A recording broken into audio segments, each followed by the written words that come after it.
I was recently having a conversation with a friend of mine, and yes, I do have a friend. There was even a time in my life when I had two.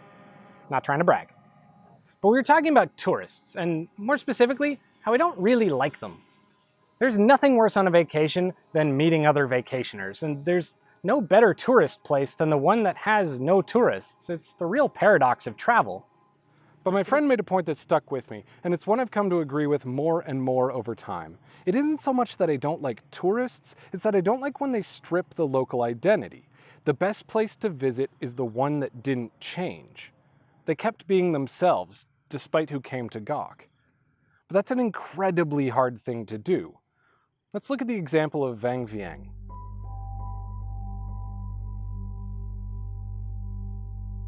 If you visited Laos at any point in the last few decades, chances are you've been to Vang Vieng. It's a gorgeous town overlooking a river with endless rice fields and cascading mountains wedged about halfway between the capital of Vientiane and the tourist capital of Luang Prabang. Its location and scenery have turned it into one of the most infamous stops on the what's not so affectionately called Banana Pancake Trail. But 30 years ago, Vang Vieng was a small farming village with little to no tourism and a culture similar to any other town in northern Laos. Even though I couldn't read at the time, I suspect if I could, the travel magazines would have called this place a hideaway or a hidden gem or one of those other buzzwords. During the 1990s though, tourism in Laos began to take off, and in 1996, everything changed for Vang Vieng. A farm just outside of town made a decision that unintentionally kicked things into overdrive. They'd been accepting foreign backpackers as farm labor, trading a few hours' work in exchange for room and board, which is actually fairly common. In fact, my wife and I spent a few months doing something similar for our honeymoon. But it wasn't the volunteering that changed things. It was a tractor tire. Laos is an incredibly hot country, and after a long day working on the farm, tourists took to the river to cool off. The owner, locally known as Mr. T, although he's far less blinged out than his namesake, offered his volunteers the tubes from inside his tires to float with. It was something you just couldn't get anywhere else in Laos, hell, in all of Southeast Asia. And with the town being so small and impoverished, the volunteers found that they could sort of get away with almost anything. With a joint in one hand and a beer in the other, they took full advantage. And word spread fast. The locals saw these volunteers enjoying themselves tubing down this river, and they started to realize this could be an industry. So as Mr. T's volunteers go home and they start to spread the word among their friends, people start to come back here and companies are set up to handle the incoming tourists. What was once a trickle quickly becomes a flood. Near instantly, the town began to change. I'd say that it began to develop, but that would be an overstatement. These weren't wealthy tourists coming with high expectations. They were low-income backpackers, usually in their early 20s, looking for a place without rules. They didn't want a clean bedroom so much as they wanted something that didn't care if they vomited on the floor. They weren't into fancy meals, they wanted the cheapest street food possible. These weren't people willing to pay $50 a night, they were more likely to argue over a nickel. So for those villagers who sold street meat or ran a small guest house, those decades would have likely been the biggest boom time they'd ever seen. With the backpacker-based economy booming, almost the entirety of the downtown core turned into a drug-fueled mess.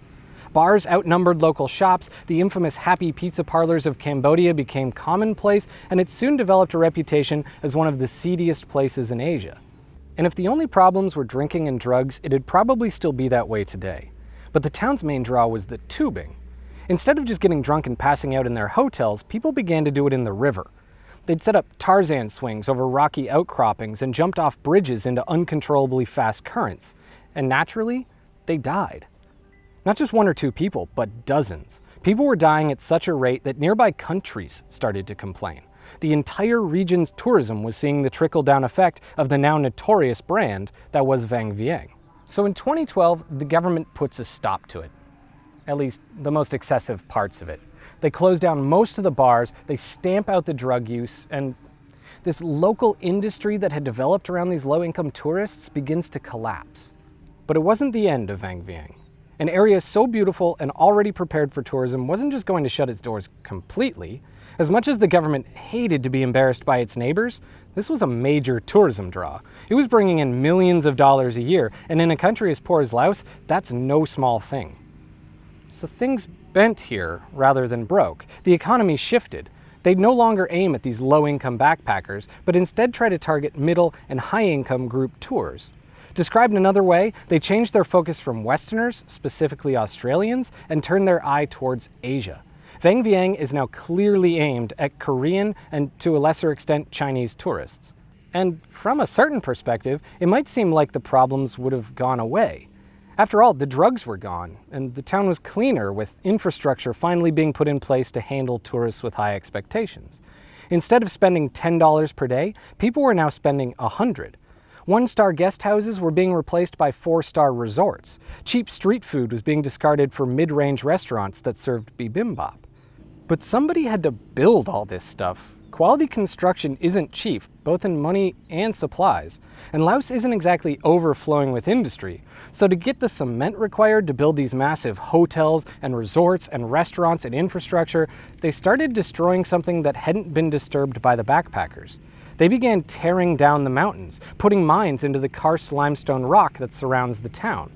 In addition, increased needs of the tourists meant an increased use of resources. Even though there are drastically fewer people here than before, they're using more per person. More water, more electricity, and more high-end activities like buggy rentals. Just generally more. It's taxing the natural surroundings in a way that the backpackers never did. So I guess what I'm trying to say is that there are positives and negatives to both systems. How you feel about it really depends on who you are. If you were a poor family here during the time of the backpackers, you could have set up a little barbecue on the street and carved out a living all your own. You could have rented an extra room out of your house for a couple more dollars a day. The overhead to enter the market was really quite low. Now, you almost need to start out rich just to compete. No local family is building a four-star hotel. Opening a restaurant takes land and money that virtually nobody has. Foreign investment is the new driving force. Signs for land sell in English and Chinese just as much as they do Lao.